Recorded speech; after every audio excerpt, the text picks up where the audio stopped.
അവസാന നിമിഷം വരെ കണ്ടില്ല കേട്ടില്ല എന്ന് നടിച്ച പിണറായി ഗതികെട്ട് ഒടുവിൽ സുധാകരനെ വിളിച്ച് ഒത്തുതീർപ്പിന് ശ്രമിച്ചിരുന്നു. ആ ഒത്തുതീർപ്പ് ശ്രമമൊക്കെ തള്ളിക്കൊണ്ടാണ് സുധാകരൻ പാർട്ടി വിട്ട് പുറത്തേക്ക് വരുന്നതും അമ്പലപ്പുഴയിൽ സ്ഥാനാർത്ഥിയായി മത്സരിക്കുമെന്ന് പ്രഖ്യാപിക്കുന്നതും.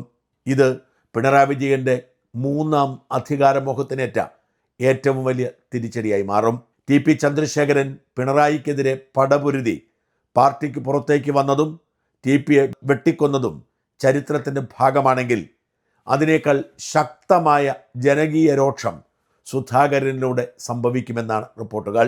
സുധാകരനെ പോലെ CPMൽ ആദർശ ശുദ്ധിയുള്ള നേതാക്കൾ മിക്കവരും പാർട്ടിയുടെ ഇപ്പോഴത്തെ പോക്കിനെതിരാണ്.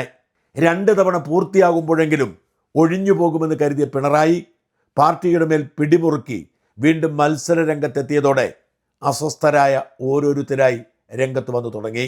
സുധാകരൻ ഒറ്റയ്ക്കല്ലെന്നും പാർട്ടിയിലെ പല നേതാക്കളും സുധാകരനെ പിന്തുണയ്ക്കുന്നു എന്നും തന്നെയാണ് റിപ്പോർട്ടുകൾ. സുധാകരൻ അമ്പലപ്പുഴയിൽ മത്സരിച്ചാൽ വലിയ തോതിൽ വോട്ട് ശേഖരിക്കാൻ കഴിയാം.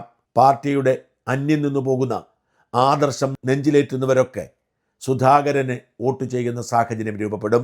തൽക്കാലം കോൺഗ്രസ് പാർട്ടിയിലോ മറ്റേതെങ്കിലും രാഷ്ട്രീയ പാർട്ടിയിലോ ചേരാൻ ആഗ്രഹമില്ലെന്നും ആര് പിന്തുണ നൽകിയാലും തനിക്ക് കുഴപ്പമില്ല, ആരുടെയും പിന്തുണ താൻ പ്രതീക്ഷിക്കുന്നില്ല, ജനങ്ങളുടെ പിന്തുണയോടുകൂടി ഒറ്റയ്ക്ക് മത്സരിച്ച് ജയിക്കും എന്നാണ് സുധാകരൻ പറയുന്നത്. സുധാകരൻ മത്സരിച്ച് ജയിച്ചാൽ CPMന് അധികാരം നഷ്ടപ്പെട്ടാലും അത് പുതിയൊരു ഉണർവിനും ഉയർത്തെഴുന്നേൽപ്പിനും കാരണമായി മാറും.